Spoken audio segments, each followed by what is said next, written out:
오병이어 기적은 그 마태, 마가, 누가, 요한 4개 복음에 이제 다 등장할 만큼 중요한 사건이에요. 수많은 사람들이 예수님을 따라다녔습니다. 저녁이 되었습니다. 배고픈 큰 무리를 먹이는 문제가 발생했습니다. 빈들의 남자가 5,000명이니 당시 사회 문화에서 여자들을 계수하지 않았고 아이들을 계수하지 않은 걸 생각하면 적어도 10,000명 이상의 애들을 많이 낳았던 시절임을 생각하면 15,000명, 어떤 학자들은 20,000명 이상이었을 거라고 이야기합니다. 이 많은 사람들을 먹일 방법이 도대체 없었습니다. 그런데 어린아이가 가지고 있던 오병이어, 즉 보리떡이라 하는데 떡은 아니 빵이죠. 보리빵 5개와 물고기 2마리를 내어놓자. 그리고 그걸 예수님께 축사하시자. 기적이 일어났다는 거죠. 그 많은 사람들에게 떡과 물고기를 나눠도 부족함이 없었다는 거예요. 그리고 12바구니예요. 12광주리예요. 12광주리로 많이 알고 있는데 바구니죠. 바구니는 좀 작은 거고 광주리는 좀 큰 거죠. 사도 바울이 광주리 타고 이렇게 달아났던 거.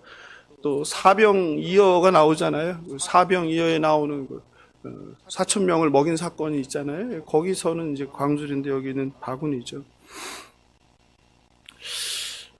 그래서 우리는 이 내용을 들으면서 특히 이제 주일학교 때부터 이 이야기를 듣죠. 왜냐하면은 주일학교 어린이들과 관련이 있잖아요. 주일학교 설교에 좋은 제목이죠. 가지고 있던 그 어린아이의 그 보리떡 5개와 물고기 2마리, 그 어린아이의 그 순전한 마음, 그리고 순종, 그리고 헌신, 이것이 10,000명이든 20,000명이든 어마어마한 사람들을 배불리 먹이고도 남는 기적이 일어났다, 이 얘기죠. 그러므로 우리도 그 어린 소년의 그 마음을 배우고 그 순종과 헌신을 배워서 교회를 위해서 헌신하자, 교회를 위해서 순종하자, 이게 이제 보통 결론으로 많이 이야기하죠. 여러분은 어떻게 듣고 알고 계신지 모르겠습니다. 오병이어의 기적을. 그런데 마가복음에는 소년의 이야기가 없습니다. 그렇죠? 우리가 오늘 읽어봤잖아요. 소년의 이야기가 있습니까? 없습니까? 없어요. 그럼 소년의 이야기는 어디서 생긴 겁니까? 예? 마태, 마가, 누가 공간복음에 나오지 않고 오직 요한복음에만 등장하죠. 요한복음 6장 8절 9절입니다. 제자 중 하나 곧 시몬 베드로의 형제 안드레가 예수께 여짜오되 여기 한 아이가 있어 보리떡 5개와 물고기 2마리를 가졌나이다. 그러나 그것이 이 많은 사람에게 얼마나 되겠삼나이까? 라고 했죠. 그죠? 예. 자막 없나요? 안 드렸나요, 제가? 요한복음 그 6장 8절 9절에 보면 안드레가 등장해요. 그죠? 안드레는 뭐로 유명하죠? 우리가 제자들 공부하면서 배웠는데 최초의 전도자이죠. 그죠? 침례 요한의 제자였고 그 메시아를 만나고 나서 가장 기뻐서 달려가서 누구에게 전도했습니까? 베드로에게 전도를 했죠. 형제죠. 그죠? 첫 번째 갈릴리 바닷가에서 부름받은 이게 안드레가 항상 이럴 때 등장하죠. 안드레는 성경에서 보면은 이렇게 아주 베드로처럼 큰 사역이나 중요한 일에 나타나는 게 아니라 작지만 중요한 사람을 만나는 일, 이럴 때 안드레가 이렇게 등장하는데 오늘도 바로 아이로부터 오병이어를 받아온 게 누구예요? 안드레라는 거죠. 그죠? 안드레. 요한은 섬세하죠. 그러니까 마태, 마가, 누가 기자들과는 달리 요한 복음을 보면 굉장히 여성의 필체가 느껴지지 섬세하죠. 그래서 마태, 마가, 누가가 다루지 않는 내용들을 보면 주로 어디에? 요한복음에 기록되어 있는 경우가 많죠. 그래서 오병이어 사건도 마태, 마가, 누가 공간복음은 다루지 않는데 요한복음에서는 이야기하는 거예요. 뭐라고? 소년으로부터 오병이어를 받아온 게 누구다? 제자 안드레이다, 이렇게 얘기하는 거죠. 오병이어는 그래서 선교단체, 그 구호단체, 봉사단체의 이름으로 가장 많이 사용됩니다. 소년의 그 순전한 헌신인 오병이어가 15,000명이 넘는 빈들에 모인 무리들을 배부르게 먹고도 12바구니가 남은 것처럼 우리의 사역도 지금 시작은 별 볼 일 없지만 장차 이와 같은 풍성해지길 바라는 그런 마음에서 오병이어라는 이름을 붙이죠. 우리 교회에서도 고아들과 아동들을 돕기 위해 만든 통장을 하나님 사랑 씨앗 통장이라고 불렀죠. 어려운 이웃과 선교사들을 돕기 위해 만든 통장의 이름은 이웃사랑 씨앗 통장이 두 개가 있죠. 그 씨앗이라고 붙인 이유도 같은 의미가 되겠죠. 하나의 씨앗이 싹이 더 튼튼하게 자라나서 많은 열매를 맺음으로 인해서 비록 지금 씨앗 하나가 심어졌지만 그것을 통해서 많은 이 땅의 고아들을 또 보호종료 청소년들을 후원하고 또 어려움에 처한 사람들, 가난한 이웃들, 또 소외된 이웃들, 또 선교사들, 이분들을 이제 넉넉히 돕고자 하는 그런 마음입니다. 그런데 예수님께서 오병이어의 기적을 통해서 우리에게 말씀하시는 의미가 과연 소년의 헌신과 순종을 본받아서 너희도 이렇게 순종하고 헌신해야 된다고 말하려고 하는 것일까? 아니면 그런 의미만 있을까? 아니면 그 의미가 전부이고 핵심일까? 이런 생각을 자꾸 하게 됩니다. 왜냐하면 소년의 순종과 헌신이 핵심 주제였고 전부라면 다른 복음서인 마태, 마가, 누가도 동일하게 소년의 이야기를 중요하게 다루어야 했을 거라고 생각합니다. 그러나 소년의 이야기는 요한복음에만 등장하고 공관복음에는 없습니다. 예수님께서 이 오병이어의 기적을 통해서 우리에게 정말 주시려는 의미는 다른 의미는 있지 않을까? 더 중요한 의미는 있지 않을까? 오늘 이 시간에 그 오병이어 기적의 참된 의미가 무엇인지 여러분과 함께 살펴보면 좋겠습니다. 예수께서 큰 무리를 보시고 불쌍히 여기셨습니다. 34절이 굉장히 중요한데요. 34절을 우리 권사님 읽어보실까요? 한번 같이? 34절 권사님 같이 읽어보겠습니다. 시작. 예수께서 나오사 큰 무리를 보시고, 권사님들만 읽으셔야죠. 이게 남자분 목소리가 들리죠. 보시고 그 목자 없는 양 같음으로 인하여 불쌍히 여기사 이에 여러 가지로 가르치시더라. 이게 굉장히 중요한 본문이죠. 어느새 예수님을 따르는 사람들이 큰 무리가 되어 있어요. 처음에 예수님을 따르는 사람이 있었을까요? 없었을까요? 없었지요. 다 사람들은 누구를 따랐습니까? 침례 요한을 따랐지요. 그죠? 그런데 어느새 사람들이 늘어나게 됐어요. 왜 늘어났어요? 예수님께서 병을 고치시는 거예요. 그것도 불치병을 고치는 거예요. 중풍병자를 일으켜 세우세요. 그리고 나병 환자를 고치세요. 혈루증 앓는 여인도 고쳤어요. 귀신도 그냥 말씀만 하시면 귀신이 막 달아나는 거예요. 저쪽 동네 가서 얘기를 들어보니까 거기서는 군대 귀신을 쫓아버렸다는 거예요. 2,000마리 돼지떼가 귀신에 다 잡혀갖고 다 호수로 다 뛰어들었다는 거예요. 게다가 얼마 전에는 또 누구를요? 회당장 야이로의 12살 된 죽은 딸을 살리셨다는 거예요. 그러니 뭐 사람들이 구름대처럼 모여들지 않겠습니까? 오늘날도 누군가 이런 기적을 행한다면 자기 교회 다니겠습니까? 다 글로 가야죠. 다 따라가야죠. 그래서 마귀가 그걸 이용하죠. 마귀가 도리어 사람들을 미혹하는 방법으로 그걸 이용해서 사람들이 잘 넘어가는 그런 기이한 현상들을 통하여 사람들을 유혹하는 거죠. 언젠가부터 무리가 되었는지를 우리가 좀 살펴볼 필요가 있는데요. 마가복음 1장 33절에 보니까 이렇게 나와요. 온 동네가 그 문 앞에 모였더라. 온 동네 사람이 모였다는 거죠. 동네 사람 정도예요. 마가복음 2장 2절을 보니까 많은 사람이 모였어요. 그리고 2장 4절 볼까요? 2장 4절에 보니까 처음으로 거기에 무리들 때문에, 그래서 2장 4절부터가 이제 무리가 시작되는 거예요. 무리가 2장 4절이죠. 그리고 3장 7절에 가니 거기 보세요. 뭐가 등장합니까? 처음으로 무리가 아니라 큰 무리가 등장하게 돼요. 큰 무리, 그렇죠? 3장부터 큰 무리가 등장해요. 예수를 따르는 게 무리 정도가 아니라 마을 사람 정도가 아니라 큰 무리가 떼거지로 따라다니더라 이 말이죠. 오늘 보면 6장 44절에 보니까 남자가 5,000명이라고 했어요. 그러니까 계수하지 않은 사람들까지 하면 15,000명, 2만 명, 그죠? 2만 명이 넘는 사람들이 정처 없이 한 사람 메시아 예수를 따라 여기저기 돌아다니고 있습니다. 그것을 보는 당시 사회 지도자들, 종교 지도자들은 어땠을까요? 걱정되죠. 두렵죠. 혹시라도 저러다 무슨 폭동을 일으키진 않을까, 밀란을 일으키진 않을까. 이 큰 무리라고 되어 있는데 헬라어로 어클러스 플로시라고 해요. 여기서 무리는 어클러스라고 해요. 어클러스 굉장히 거기다 좀 써놓으시면 좋을 것 같아요. 펜 있는 분들은. 예. 마가는요, 이 무리를 어클로스라는 단어를 썼는데요. 근데 이게 굉장히 독특해요. 왜냐하면 마태는 이 단어를 안 썼어요. 마태는 라오스 들어보셨죠? 라오스 많이 들어보셨죠? 라오스. 라오스가 뭐예요? 나라 이름. 베트남 옆에 있는 나라 이름인데 그 라오스가 헬라어로 백성이라는 뜻이에요. 근데 마태는 이 오클로스를 안 쓰고 전부 다 라오스를 썼어요.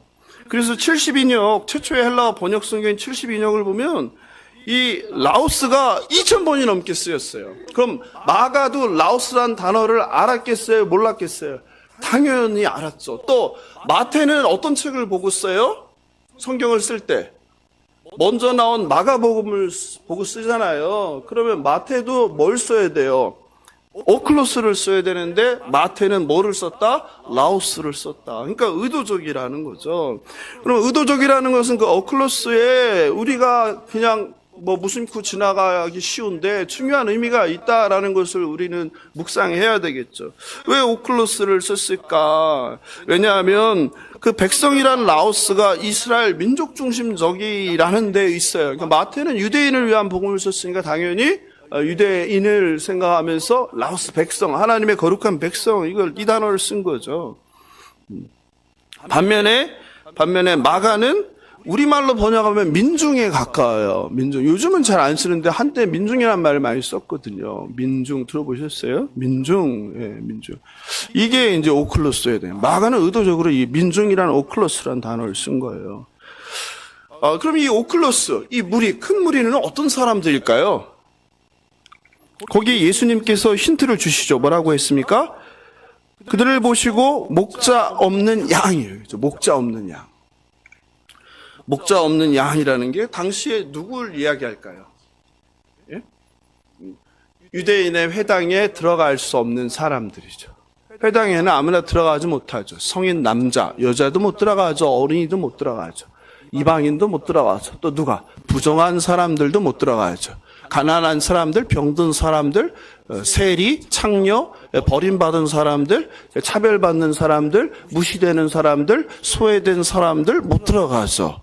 그러니까 어클로스에 담긴 뜻은 바로 그런 뜻이에요. 예수를 따르는 그 큰 무리는 주로 누구더라? 가난한 사람들이더라, 병든 사람들이더라, 소외된 사람들이더라, 차별받는 사람들이더라, 어린이와 여인들이더라.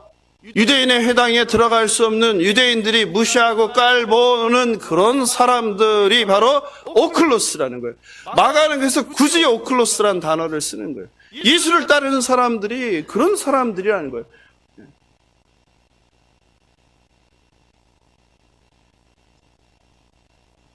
예수께서 세리 마태를 부르시자 세리 마태가 감동해서 뭘 합니까? 잔치를 열죠. 그때 누가 옵니까? 다. 바리새인이 옵니까? 사두개인이 옵니까? 거기에 유지가 옵니까? 유대인들이 옵니까? 누가 옵니까? 다? 예? 주님은 그러한 사람들이에요. 그러한 사람들이 누구였어요? 세리와 죄인들 그러죠. 세리와 죄인들. 주님은 그 세리와 죄인들, 당시에 천대받는 사람들과 함께 밥을 먹었는데 지금 6장에서도 빈들에서 예수를 따르는 큰 무리는 누구예요? 다 그런 사람들이에요. 그런 사람들. 무엇을 의미합니까? 번듯한 직업을 가진 사람들, 사회적 지위가 있는 사람들, 가진 것이 많은 사람들은 포기하기 어렵습니다. 예수님을 전적으로 믿고 따르기 힘들어요. 내가 가진 것, 내가 이룬 것이 다 발목을 잡아버려요. 예수님을 따르자니 이걸 포기할 수 없는 거예요. 사회적 지위를, 그죠? 내가 가진 소유를 포기할 수 없는 거예요. 그러면 예수를 따라서 여기저기 광야로, 호숫가 너머로 따라다니는 무리는 어떤 사람들이에요? 예? 상대적으로 버릴 게 없는 사람들이죠. 그러니까 결단하기가 쉽죠. 그게 굉장히 중요한 메시지이죠. 내가 그토록 얻고자 하는 인기, 인정, 명예, 권력, 돈, 물질, 성공, 부귀영화라는 것이 우리가 예수께 나아가는데, 예수를 온전히 따르는데 도움이 돼야 되는데 오히려 걸림돌이 될 수 있다는 것을 이야기하죠. 고라사 광인에서도 예수를, 메시아를 눈앞에서 보고도, 메시아가 기적을 일으키는 것을 눈앞에서 보고도 그 땅 백성들이 어떻게 했습니까? 예수를 받아들이지 않은 것뿐만 아니라 어떻게 했어요? 쫓아냈잖아요. 그 이유는 뭐예요? 재산을 잃었으니까, 2,000마리 돼지떼를 날렸으니까. 여러분, 그 돈이 무서운 거예요. 내가 돈 앞에서는 예수를 배척하는 거예요. 예수를 받아들이지 않는 것뿐만 아니라 예수를 그 땅에서 쫓아내는 거예요. 그게 만몬이죠, 만몬. 오늘도 예수를 따르는 사람들이 그런 오클로스라는 것을 마가는 굳이 이 단어를 통해서 말하고자 하는 겁니다. 우리는 그걸 읽을 수 있어야 되는 거예요.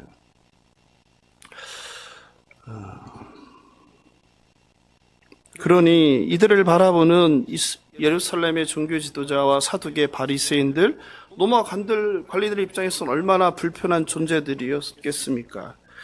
그러나 우리 예수님의 눈에는 이들이 뭐로 보였어요? 목자 없는 양. 목자 없는 양. 예, 목자 없는 양. 목자 없는 양은 구약 성서의 인용이죠. 민수기 27장 17절 같이 보겠습니다. 그로 그들 앞에 출입하며 그들을 인도하여 출입하게 하사 여호와의 회중으로 목자 없는 양과 같이 되지 않게 하옵소서. 누구의 간구입니까? 모세의 간구죠. 모세가 죽음을 앞두고 여호와의 백성들이 이제까지는 내가 목자가 돼서 이 백성을 이끌었는데 내가 가면 이들은 어떻게 하면 좋겠습니까? 해서 누구를? 여호수아를 후계자로 세울 때 이야기하는 거죠. 이 이스라엘 백성들이 목자 없이 떠다니지 않게 그 양들을 돌볼 목자로 여호수아를 세워달라 이거죠. 하나님께서는 에스겔 선지자를 통해서 에스겔 34장에서 양을 먹이지 않고 자기만 먹는 목자들을 책망하죠. 기억하시나요? 에스겔 34장 2절입니다. 인자야 너는 이스라엘 목자들을 쳐서 예언하라. 그들 곧 목자들에게 예언하여 이르기를 주 여호와의 말씀에 자기만 먹이는 이스라엘 목자들은 화 있을진저. 여기서 말하는 목자는 목사를 말하지 않죠. 누굴 말해요? 이스라엘의 지도자들을 말하죠. 종교 지도자들 포함이죠. 하나님께서는 이스라엘 백성들을 잘 돌보라고 지도자들을 세웠는데 이 지도자들인 목자가 하나님의 백성들을 잘 먹이고 잘 살게 하고 그들이 어려움이 뭔지 보살피지 않고 뭐 하는 거예요? 자기 배만 채운다. 자기 배만 채운다. 이 나쁜 놈들아 다 망할지어다 하는 거 아니에요? 사리 사욕만 모르는 지도자들 다 망할지어다 하는 거잖아요. 게다가 목자는 오히려 양을 잡아먹어요. 밥을 안 주는 것도 나쁜 놈들인데 잡아먹어요. 양들을, 맡긴 양들을. 그게 3절이잖아요. 같이 읽어볼까요? 시작. 너희가 살찐 양을 잡아 그 기름을 먹으며 그 털을 입되 양의 무리는 먹이지 아니하도다. 양을 잘 돌봐서 키우라고 했더니 양을 잡아먹어요. 예? 누가요? 지도자들이, 종교 지도자들이, 정치 지도자들이. 4절 보니까 너희가 그 연약한 자를 강하게 아니하며 병든 자를 고치지 아니하며 상한 자를 싸매어 주지 아니하며. 그러니까 지도자들이 해야 되는 것은 뭐 하는 거예요? 연약한 자를 강하게 하고 병들었으면 살뜰히 돌보고 고쳐주고 상했으면 안아주고 싸매주고. 이렇게 해야 되는데 안 한다 하는 거지. 잡아먹는다. 그래서 하나님께서는 이 목자, 잘못된 사꾼이라고 그러지. 사꾼 목자로 인해서 이 고통받는 양들이 어떻게 된다? 흩어져서 들짐승의 밥이 된다. 내가 이것 때문에 너무 고통스러워서 어떻게 하겠다? 내가 이제 뭐가 되겠다? 이 목자 잃은 자들의 참 목자가 되겠다 고백하시는 게 15절이잖아요. 15절 같이 읽어볼까요? 시작. 나주 여호와가 말하노라 내가 친히 내 양의 목자가 되어 그것들로 누워있게 할지라. 목자는 이거예요. 국민들이 백성들이 편안하게 살게 해야 되는 거예요. 걱정하지 않게. 잘.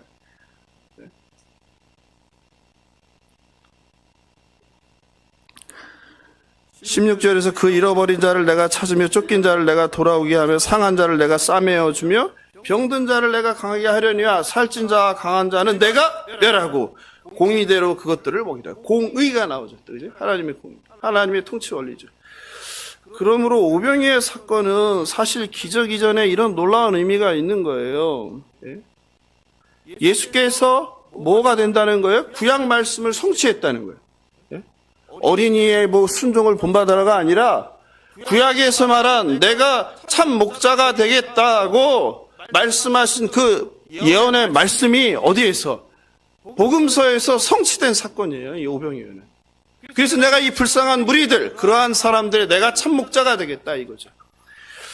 예수께서 이 큰 무리를 목자 없는 양같이 불쌍히 여겼다 하는데, 불쌍히 여겼다가 무슨 말입니까? 음미자매. 불쌍히 여기다가 뭐예요? 우리말로. 안타까워하는 거. 안타까워하는 거. 동정하는 거. 그죠? 그런데 이게 그런 뜻이 아니에요. 헬라어 원어로 보면 굉장히 중요한 단어인데, 스프랑크 니조마이라고 해요. 스프랑크 니조마. 이거 써놓으세요. 이게 굉장히 복음서에 많이 나온 단어라 여러분 들어보셨을 것 같아요. 스프랑크 니조마이에서 스프랑크는 창자예요. 창자. 스프랑크 니조마이라는 단어는 그래서 창자가 어떻게 되는 거예요? 끊어지는 거예요. 그러니까 안 됐다가 아니에요. 안타깝다가 아니에요. 누구 창자가 끊어지는 거예요?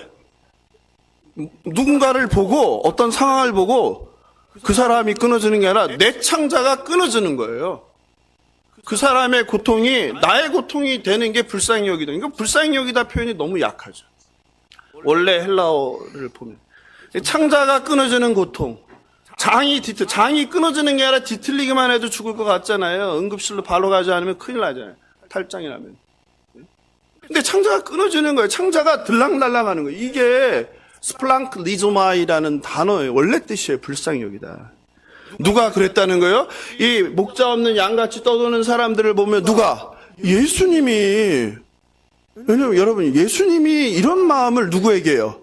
저와 여러분에게 갖고 있는 거예요. 자녀를 보면서. 네? 우리가 하나님의 뜻대로 살지 않고 이리저리 왔다 갔다 방황하고 고민하고 세상 유혹에 넘어가고 하면은 주님이 보면서 뭐예요? 이런 느낌. 창자가 끊어지는 거예요. 이것은 단순한 동정이나 연민이 아닙니다. 상대방의 아픔과 고통이 나의 아픔과 나의 고통이 되는 거예요. 주님은 이렇게 그 큰 무리, 불쌍하잖아요. 사회에서 무시천대받는 사람들, 힘도 없는 사람들, 가난한 사람들, 몸이 아픈 사람들, 나이 든 사람들, 네? 이방인들.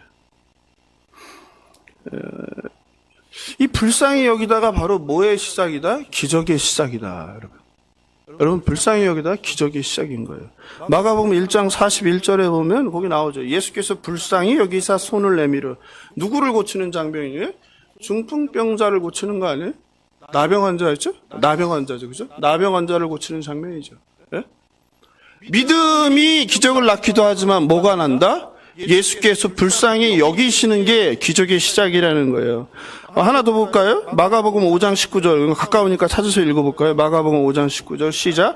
허락하지 아니하시고 그에게 이르시되 집으로 돌아가 주께서 내게 어떻게 큰 일을 행하사 너를 불쌍히 여기신 것을 내 가족에게 알리라. 누구에게 행한 거예요? 거라사 미친 광인에게 한 것이죠. 군대 귀신 들린 자에게. 군대 귀신 들린 자가 고침을 받고 어떻게 했어요? 예수님께 저도 예수님 제자가 되겠습니다. 따라가겠습니다 했더니 예수님이 어떻게 했어요? 거절하시죠. 거절하세요. 왜 거절하세요? 네? 제자가 되겠다는데 왜 거절하세요? 그동안 고통 속에서 사람들을 괴롭히면서 가족으로부터 버림받아 살았는데 가족에게로 돌아가라요. 가족. 그리고 뭐 하라는 거예요? 내가 너에게 무엇을 행했는지를 증거하라는 거예요. 그 땅이 어떤 땅이에요? 대가 볼리, 대가가 열, 볼리는 뭐예요? 볼리는 뭐라고 했어? 폴리스, 도시, 10개의 도시, 이방 땅이잖아요. 거기서 돼지 떼의 주인들이 예수를 쫓아내 버렸잖아요. 우리는 메시아 필요 없어. 절로 가, 꺼져. 우리는 돈이 중요해. 예수는 아셨죠. 쫓겨날 걸. 그래서 누구를 거기에 남기신 거예요? 나를 제자로 따르기보다 너는 이 땅에 남아서 어떻게 해라? 이 이방 땅을 다니면서 이방인들에게 복음을 전하라. 이거죠. 할렐루야. 아멘. 놀라운 사건이죠. 네. 그런데 그 시작이 뭐냐? 예수께서 불쌍히 여겼다는 거예요. 불쌍히 여기다. 네. 그러므로 우리는 늘 기도할 때 어떻게 해야 됩니까? 주님, 불쌍히 여겨주셔서. 오늘 제가 3번 그렇게 기도했죠. 예배할 때. 불쌍히 여겨주셔서. 누구를? 저를 불쌍히 여겨주시옵소서. 또 누구를? 믿지 않는 믿음이 약한 자를 불쌍히 여겨주시옵소서. 구원을 받지 못한 자를 불쌍히 여겨주셔서 구원을 베풀어 주셔서, 병든 자를 불쌍히 여겨서 고쳐주셔서. 이게 우리의 기도예요. 불쌍히 여겨주셔서 주님. 이 교회를 불쌍히 여겨주시옵소서. 죄로 가득한, 탐욕으로 가득한, 쾌락으로 가득한 하나님의 공의와 정의가 무너진 이 땅을 불쌍히 여겨 주시옵소서. 하나님의 나라가 회복되게 하여 주시옵소서. 하나님의 공의와 정의가 세워지게 하여 주시옵소서. 주님 불쌍히 여겨 주시옵소서. 이게 우리의 기도가 되어야 되는 거예요. 마찬가지로 우리 또한 그러한 사람들을 향하여서 어떻게 해요? 불쌍히 여기는 마음을 주시옵소서. 저에게는 그런 마음이 없습니다. 저는 저밖에 모릅니다. 제 속에는 세상 생각이 가득합니다. 성공, 인정, 인기, 나의 계획, 나의 목표. 주님의 마음이 도대체 하나도 없습니다. 헐벗은 사람을 봐도, 몸이 아픈 사람을 봐도, 망한 사람을 봐도, 가난한 사람을 봐도 도대체 제게는 긍휼이란 눈꼽만큼도 없습니다. 주여, 주여 제게도 주님의 마음을 주시옵소서. 기도하는 저와 여러분 되길 바랍니다. 예수께서 무리를 불쌍히 여기시고 가장 먼저 한 것은 무엇일까요? 총명료, 지혜료, 뭘까요? 그렇죠. 역시 정답료. 이거 보면 놀라워요. 불쌍히 여기면 뭐 해야 돼요? 빨리 밥 주고 필요한 거 주고 해야 되잖아요. 근데 주님은 가르치셨어요. 야, 이거 보면 깜짝 놀라요. 뭘 가르쳤겠어요? 하나님 나라를 가르쳤죠. 그죠? 그러니까 우리가 무리를 불쌍히 여기고 가장 먼저 해야 될 것은 바로 말씀을 가르치는 거죠. 예수를 전하는 거죠. 신명기 8장 3절이죠. 너를 낮추시며 너를 줄이게 하시며 또 너도 알지 못하면 네 조상들도 알지 못하던 만나를 내게 먹이신 것은 사람이 떡으로만 사는 것이 아니요 여호와의 입에서 나오는 모든 말씀으로 사는 줄을 내가 알게 하려 하심이니라. 아멘. 우리가 몸에 떡으로만 사는 게 아니라는 거예요. 밥으로만 사는 게 아니라는 거예요. 우리에게는, 하나님을 믿는 우리에게는 더 중요한 게 있는데 그게 뭐라는 거예요? 하나님의 말씀이라는 거예요. 그래서 예수께서 말씀을 가르치시는 거예요. 말씀을. 우리도 누군가를 불쌍히 여길 때 해야 하는 가장 중요한 게, 돕기만 하고 뭘 안 하면 안 한다? 말씀을 전하지 않으면 안 돼. 말씀을 전해야 된다는 거예요. 그들의 필요를 묻고 그들의 필요를 채워주는 게 중요합니다. 그런데 그 도움은 한계가 있어요. 왜냐하면 우리가 한계가 있잖아요. 우리의 돈이 한계가 있고 우리의 시간이 한계가 있고 우리의 힘이 한계가 있잖아요. 그죠? 네. 나도 먹고 살아야 될 거 아니에요. 그죠? 네. 그래서 근본적인 걸 줘야 되는데 그게 뭐다? 말씀이다. 말씀. 그 얘기를 하시는 거예요. 주님은 요한복음 6장 48절에서 모르겠어요. 예수는 생명의 떡이다 그랬죠. 그러니까 우리가 근본적으로 줘야 되는 것은 고기도 줘야 되고 물고기도 줘야 되고 떡도 줘야 되고 밥도 사줘야 되고 옷도 줘야 되고 하지만 근본적으로 우리가 더 해야 되는 것은 뭐다? 고기 잡는 법을 가르쳐줘야 된다. 고기 잡는 법이 뭐예요? 생명의 말씀이다 이 얘기죠. 예수님은 영생의 떡이라고 했죠. 요한복음 6장 49절 51절입니다.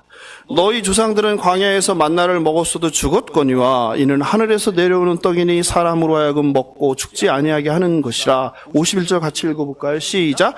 나는 하늘에서 내려온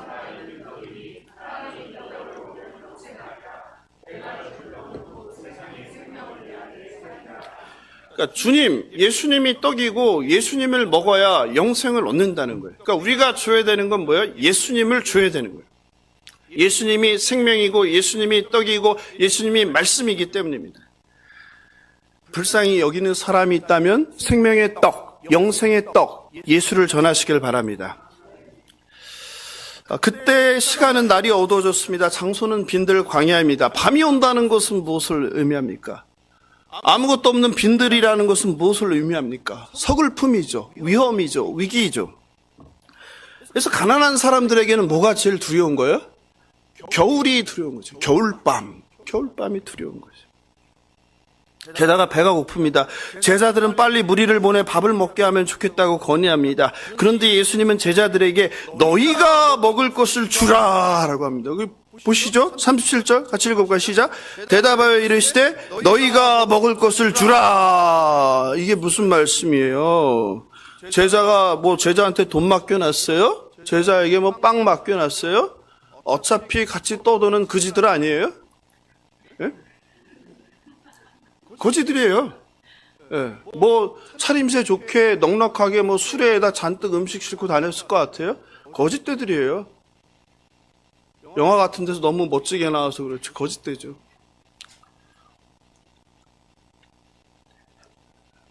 근데 뭘 내놓으라는 거예요? 어떻게 주라는 거예요?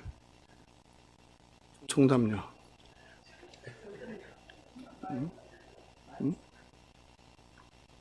예? 있는 거 없다니까요. 예. 우리 먹을 거밖에 없다니까 뭘 줘요? 2만 명한테. 뭘 주라는 거예요? 뭘 주라?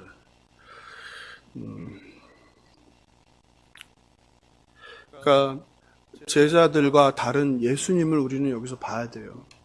제자들도 뭘 걱정했어요? 따라다니는 큰 무리가 밥 먹을 거 걱정했죠. 근데 제자들의 해결 방법은 뭐예요? 빨리 해산시켜라. 빨리 더 늦기 전에 해산시켜서 각자 도생하라 이말. 각자 동네마다 다니면서 먹을 거 사 먹어라, 얻어 먹든지 하라 이거죠. 네? 그러나 예수님은 어떻게 한 거예요? 아니죠. 너희가 주라. 예수님은 뭐 하시는 거예요? 책임지시는 거죠. 저 양들에 대해서, 목자 없는 양들에 대해서 제자들은 각자 알아서 해결하세요. 우리도 힘들어요. 이건데 예수님은 목자로서 뭐 하는 거예요? 우리가 책임져야 한다. 그러니까 너희들이 먹여라 이 말을 하시는 거죠. 그건 또 무슨 의미예요? 없는데 어떻게 하라 이 말이에요. 어떻게 하라. 없습니까? 있습니까? 있죠. 뭐가 있어요? 권능이 있죠. 이 장면 전에 예수께서는 제자들을 어떻게 하셨어요? 파송하셨죠. 파송하면서 뭘 줬어요? 권능을 주셨죠. 어떤 권능을? 병을 고치고 귀신을 내쫓고 복음을 전하는 권능을 주셨잖아요. 그러니 제자들이 할 것은 뭐예요? 그 권능을 믿고 뭐 해야 되는 거예요? 구해야 되는 거죠. 하나님, 지금 이 빈들에 수많은 영혼들이 있는데 이들이 가난합니다. 먹을 게 하나도 없습니다. 도대체 어떻게 해야 될 줄 모르지만 예수님께서는 우리에게 먹이라고 합니다. 주님 도와주시옵소서, 역사하여 주시옵소서, 이 배고픈 양들을 먹이게 하여 주시옵소서. 이거 하라는 거죠. 이거 하라는 거죠. 근데 이거 안 하고 뭐 하는 거예요? 제자들은 무슨 생각하는 거예요? 계산하는 거예요, 현실적으로. 돈이 없는데요? 그거 하려면 얼마가 든다 그래요? 200데나리온? 데나리온이 얼마예요? 하루 노동자의 품삯. 200이면 얼마예요?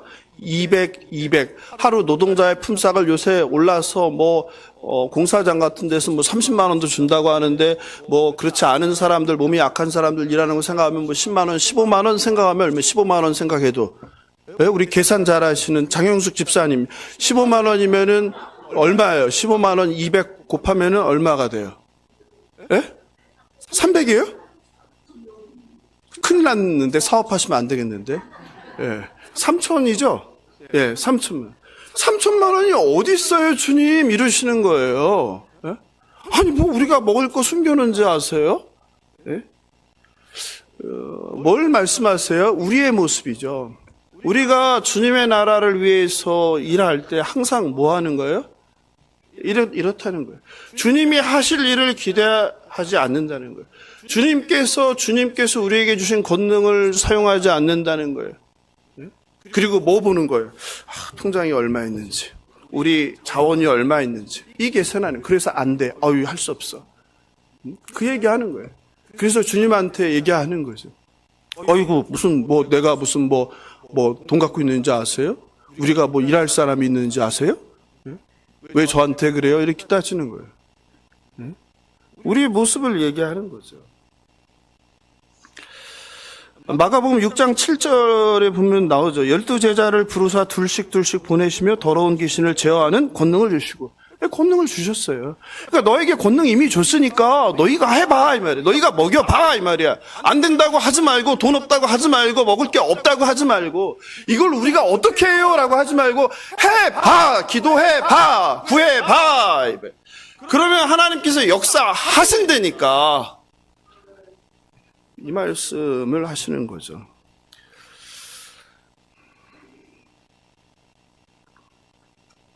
그리고 예수님은 큰 무리를 100명씩 50명씩 나눠 잔디 위에 앉게 하시죠. 그리고 하늘을 우러 축사하십니다. 41절이 중요한데 같이 읽어볼까요? 시작. 예수께서 떡 5개와 물고기 2마리를 가지사 하늘을 우러 축사하시고 떡을 떼어 제자들에게 주어. 나오죠.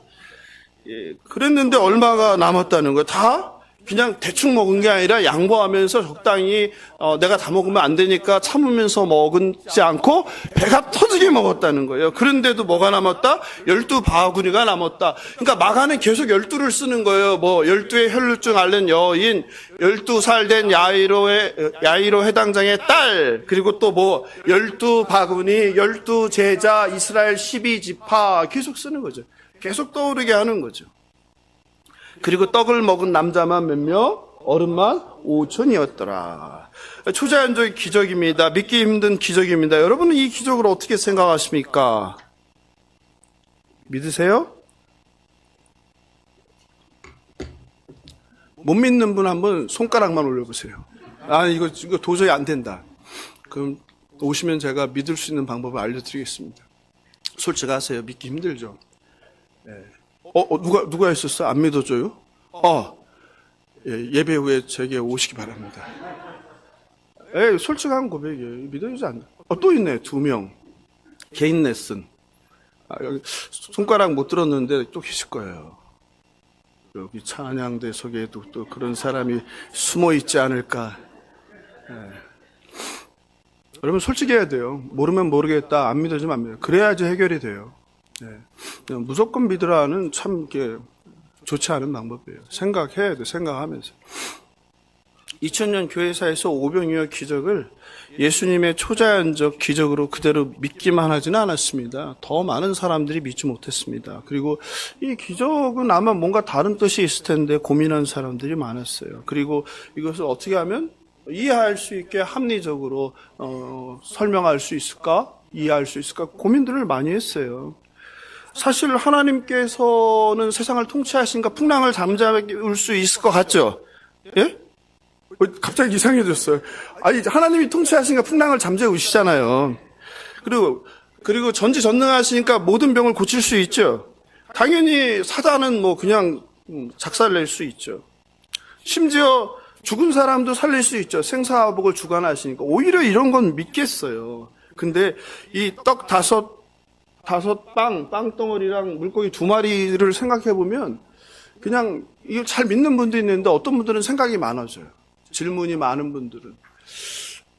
빵 5개를 바구니에 줬어. 100씩 갔는데 여기 하나가 있어. 하나가 있는데 이걸 꺼냈는데 하나가 또 생기나? 아니면 들고 가는 사이에 이게 뭐 가득 차버렸나? 빵은 처음에 요만한 빵을 받았는데 똑같은 빵이 생기나? 아니면 빵의 모양이 좀 크고 작고 섞여 있나? 저만 그런가요? 저는 이런 걸 늘 생각하는 사람이라. 물고기는 더 심각해요. 물고기는 살아있는 물고기를 준 건가? 소금에 절은 건가? 아니면 양념했나? 아니면 구운 거 좋아하는 사람은 구운 걸로 줬나? 그러면 구운 게 계속 생기나? 아니면 여러 개 섞어서 생기나? 이런 생각을 하다 보면 차라리 뭐 하는 게 쉬워요? 죽은 자를 일으키는 게 쉬워요. 그렇지 않아요? 아니면 만나처럼 하늘에서 뭐 다 쏟아져 버렸나? 이런 생각 안 하시면은 안 돼요. 생각하셔야 돼요. 예? 예수를 믿는다는 건 그냥 무조건 막 그런 게 아니에요. 예? 성경을 보면서 이게 무슨 뜻일까 고민해 봐야 돼요. 이런 생각들을 하다 보면, 이게 참 신기한 일이다. 그래서 18세기 계몽주의에 영향을 받은 독일의 신학자 파울루스는 이렇게 이해를 했어요. 사실 수많은 군중이 몰래 자기 먹을 것을 하나씩 가지고 있었다. 그런데 어린애가 자기 먹을 것을 내어주는 것을 보고 감동을 받아서 갑자기 감동이 물결치면서 각자 숨겨놨던 음식을 하나씩 내어놓았다. 이렇게 해석을 했어요. 사실 주님께서 빵이 막 넘쳐나게 만들어내는 것도 기적이지만 모두 기적이에요. 사실은 자기밖에 모르는 인간이 자기만 살겠다고 숨겨놓은 뭐를 돈을 내놓는 게 더 큰 기적이죠. 그렇게 이제 설명했습니다. 또 다르게 또 이해한 사람은 예수께서 하늘에 축사하는 순간에 하나님께서 축사만 한 게 아니라 기도를 하시거든요. 그 기도의 능력으로 기도에 감동받은 사람들이 사랑을 베풀었다. 그래서 한 유명한 그 캐톨릭의 그 신학자는 이렇게 해석했어요. 이거는 기적이 아니라 사랑이다. 이렇게. 사랑이다. 사랑이 역사한 사건이다. 이렇게. 이런 시도들이 많이 있었는데요. 우리는 성경을 그대로 믿는 사람들이니까 이런 사람들도 있었구나 생각하고, 제가 요거는 좀 여러분이 좀 참고하면 좋을 것 같아요. 그 예수평전이라고 조철수라는 세계적인 신학자가 쓴 건데 이분은 한국 사람이에요. 근데 한국 사람인데 히브리 대학에서 고대 근동어랑 고대 역사를 다 연구하고 예수평전이라는 책을 썼는데요. 이분이 여기서 굉장히 좀 획기적인 주장을 하는데 한국에서는 이게 너무나 견고하니까 받아들이기 힘든 주장이라 제가 이제 소개만 할게요. 왜냐면 그냥 옛날 학자가 그러면 모르겠는데 지금 가장 많은 정보를 가지고 또 이제 사회사본을 다 연구한 분이시거든요.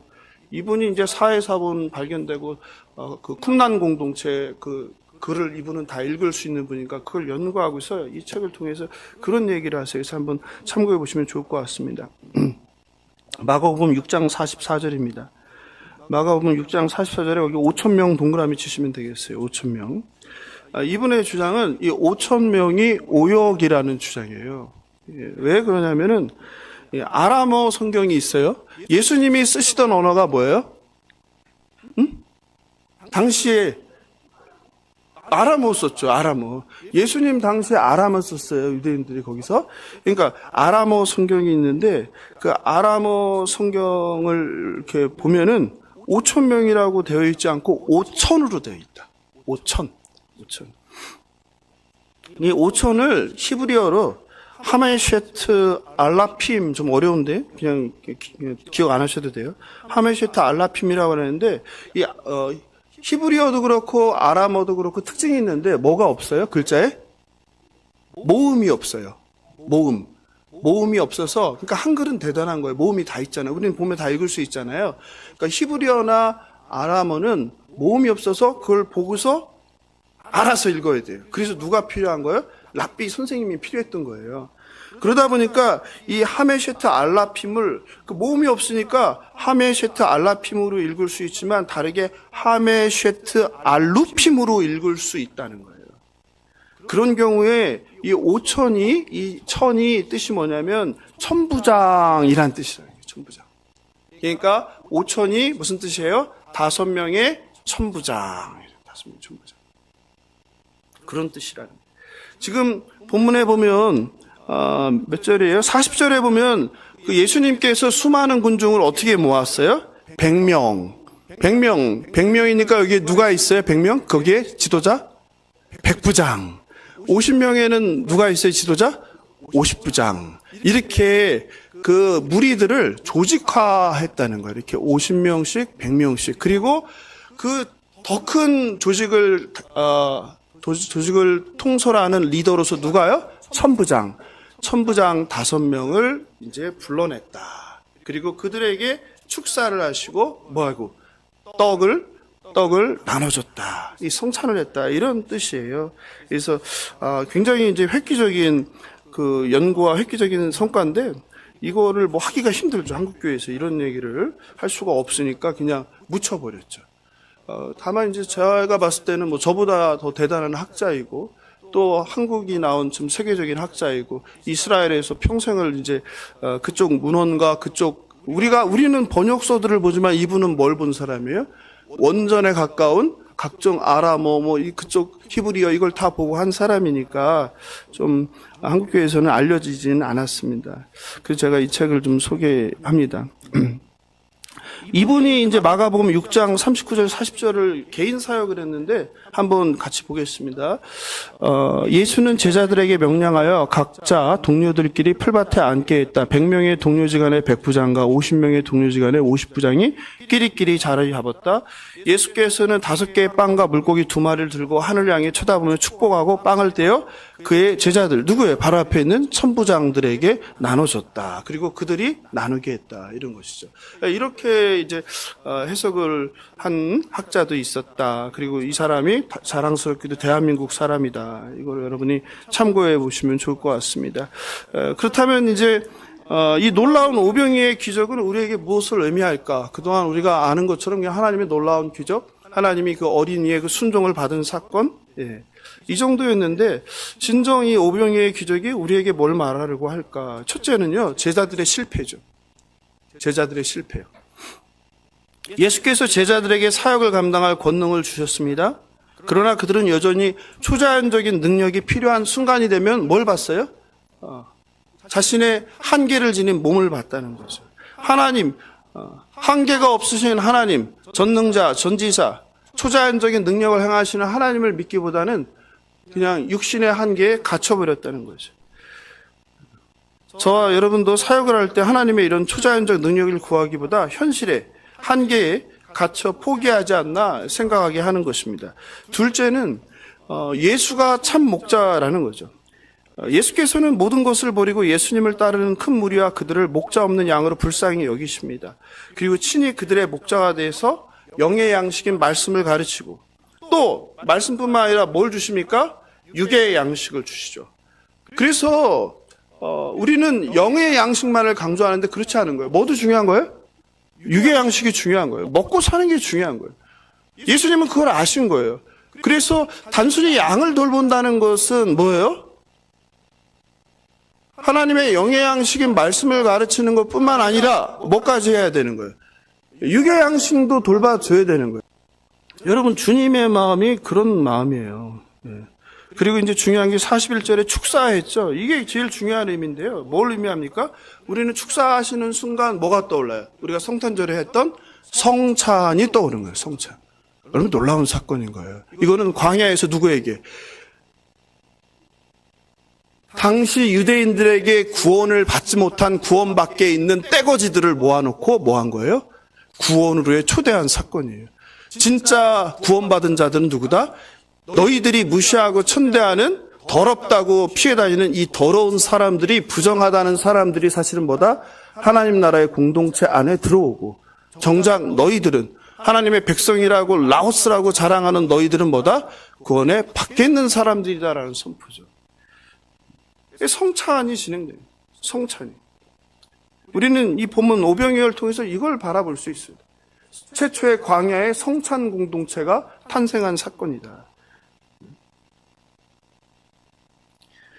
요한복음 10장 11절에서 나는 선한 목자라. 선한 목자는 양들을 위하여 목숨을 버린다. 여러분, 간단한 거죠. 목자가 자기만을 위해 살면 그건 사꾼인 거예요. 사꾼. 월급쟁이죠. 월급쟁이. 하나님께서 목자를 보낸 것은 뭐 양들을 돌보라는 거죠. 양들을 먹이라는 거죠. 영의 양식뿐만 아니라 육의 양식을 먹여요. 같이 살라는 거죠. 양들의 고통에 아파하라는 거죠. 그래서 오늘 이 장면은 바로 이걸 이야기하는 거예요. 마지막으로 오늘 보면은 예수님께서 사람들을 배불리 먹으심으로 종말론적인 최종 구원이 뭔가, 하나님 나라가 뭔가를 보여주는 거예요. 하나님 나라는 어떤 나라다? 배고픈 나라가 아니라 배불리 먹고도 남는 나라다. 여기 본문에 하나 더 있죠. 그 몇 절에 있나요? 몇 절에 그 푸른 잔디가 아마 있을 텐데. 예, 거기 있죠. 39절. 푸른 잔디죠. 그냥 잔디가 아니에요. 왜 푸른 잔디라고 했을까요? 뭐가 떠올라요? 푸른 잔디 하는 순간 시편 23편이 떠오르게 돼 있어요. 푸른 초장이. 즉 이것은 하나님 나라를 상징해서 보여주는 사건이에요. 이런 것들을 통해서. 어울리지 않잖아요. 누구랑? 그 더러운 거짓대 군중들과 누가? 푸른 잔디가. 근데 그것을 보여주는 사건이에요. 그 푸른 잔디, 하나님 나라의 푸른 잔디 위에서 너희가 누구이든 간에 예수를 믿고 따를 때 뭐가? 풍성한, 배고프지 않은, 먹고 남는 이런 풍성한 열매가 맺히는 것이 하나님 나라다라는 것을 보여주는 사건이 아닐까 저는 그렇게 생각을 하는데, 여러분은 뭐 동의하시는 분도 있을 거고 동의하지 않는 분도, 워낙 기존에 다르게 들으신 분들이 많으셔서 말씀을 마무리합니다. 사람들은 성경에서 초자연적 기적을 만날 때마다 기적 자체에만 집중하고 열광해요. 그렇잖아요? 그리고 이 기적을 통해서 하나님께서 정말 우리에게 무슨 말씀을 하려고 하실까라는 그 의미를 알려고 하지 않고 그냥 관심 없어요. 그냥 목사가 앞에서 설교하면 그런가 보다 하고 끝이에요. 그동안 어쩌면 우리는 오병이의 기적 역시 예수님께서 기적을 일으키게 한 그 어린 소년의 헌신과 섬긴, 거기에만 집중했는지 몰라요. 왜? 그래야 성도들이 뭐하니까? 교회에 충성하고 교회에 헌신하고 교회만을 위해서 일하니까. 좋죠. 그리고 막 회개하죠. 그렇게 못한 거를. 근데 저는 그게 아닌 건 아니겠죠. 그런 의미도 있겠지만 좀 다른 의미를 좀 찾아보고 싶었던 거예요. 이 사건은 예수님께서 에스겔 선지자를 통하여 말씀하신 사꾼을 만나서 잘못된 지도자, 그게 정치 지도자인지 아니면 종교 지도자인지 누구든지 간에 잘못된 목자를 만나서 고통받는 양들을 향해서 애가 끊는, 창자가 끊어지는 고통을 느끼면서 내가 너희들의 참목자가 되겠다고 하신 말씀의 성취예요. 주님이 참목자가 된 사건이 바로 이 오병이의 사건이에요. 그리고 주님을 정말 따르는 큰 무리는 부자들, 권세 있는 자들, 잘 나가는 자들, 성공한 자들 절대 따르기 힘들어요. 그걸 어떻게 버립니까? 사랑하는 성도 여러분, 이 시대에 목자 없는 양같이 떠돌며 방황하는 사람들은 누구일까요? 21세기 대한민국에서 주님이 불쌍히 여기는 영혼들은 누구일까요? 여전히 가난한 고아들, 과부들, 이 땅에 사는 700만 명이 넘는 이방인들, 소외된 자들, 병든 자들, 경로당의 외로운 노인들, 요양병원에 있는 노인들, 의를 위하여 핍박당하는 사람들, 그리고 여러분에게 주님의 긍휼하심을 주길 원합니다. 내 가족이라고 생각하시고 내 아픔이라고 생각하고 내 일이라고 생각해 보세요.